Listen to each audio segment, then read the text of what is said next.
I'm going to do a demonstration on how a Mickey button is used and replaced. I just changed Toby's a couple days ago, so this is actually an old one. It's just a little button. And this part down here is what goes into his tummy. And this is the top. There's a little thing that goes to prevent it from letting loose of some gases, because sometimes it'll leak out a little bit. This here, this little port, is what is used to inflate this little part down here to hold it in place in me. Normally I would use water in here, 5 milliliters, but in this instance I'm going to just use air to demonstrate. So when it's in place in the tummy, that's when I inflate it. Yes. Say hi.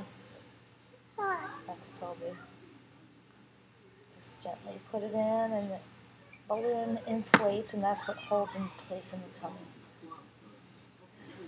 So that's that. And this here is the tube. This one is actually specifically for bolus feeds because it only has one port. Balloon. Balloon, yeah, it's like a balloon. Little balloon. The one that we usually use at nighttime, it has the main port with a lid to close on it, similar to this one. And then it has a little port on the side, so it kind of looks like a K. And that's primarily for to put medicine in through it, because most syringes actually fit right into that. This one requires a large syringe, a catheter syringe they call it. Syringe, yeah. So anyway, so this is what the button looks like, and then you just open that up, and you can see on it that little black line on the side there. That's where you have to line up that black line. So you just line them up, and then usually I usually twist the button, because you're supposed to twist it regularly anyway, just so that it doesn't get stuck in one place and it stays nice and loose in the tummy. Well, loose enough so that it doesn't get stuck. So now that's in, pull on it, and it doesn't move. And then, I don't have a big syringe here, but usually for a bolus feed, I put the syringe in there without the plunger part, and then just dump the liquid into the syringe minus the plunger part. And it's like a gravity brings it down and into Toby's tummy, into there. So then to take it off, you just line it back up, and it pulls right out. Toby's not feeling well. Him and his brother are both sick right now. Sick. Yeah, sick. Okay, so then we would close that up. I don't know if you could see. Close that back up. And to remove it, we just put an empty syringe back in that little port. And then we would remove the water.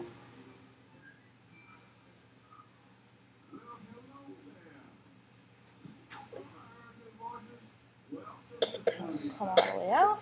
And then usually I just discard the old water. All done.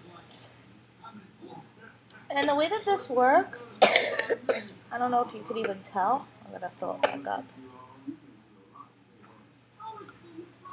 Is in the center of the little balloon is a little hole. The balloon actually inflates around. You can see the little, what's it called? It's kind of like a stick almost. It's flexible. but it's a little tube that goes through the center of the balloon, and that's what feeds through to his tummy. Stop. And this port, oh, that was Toby's burp. This port here is strictly to inflate and deflate the balloon. Boat. So we always want to make sure that these are kept separate. And this syringe that comes with the button is the perfect size for that. Not all syringes will fit in there. So that's my demonstration on how to use a Mickey button, or how it works, because there's not many videos out there.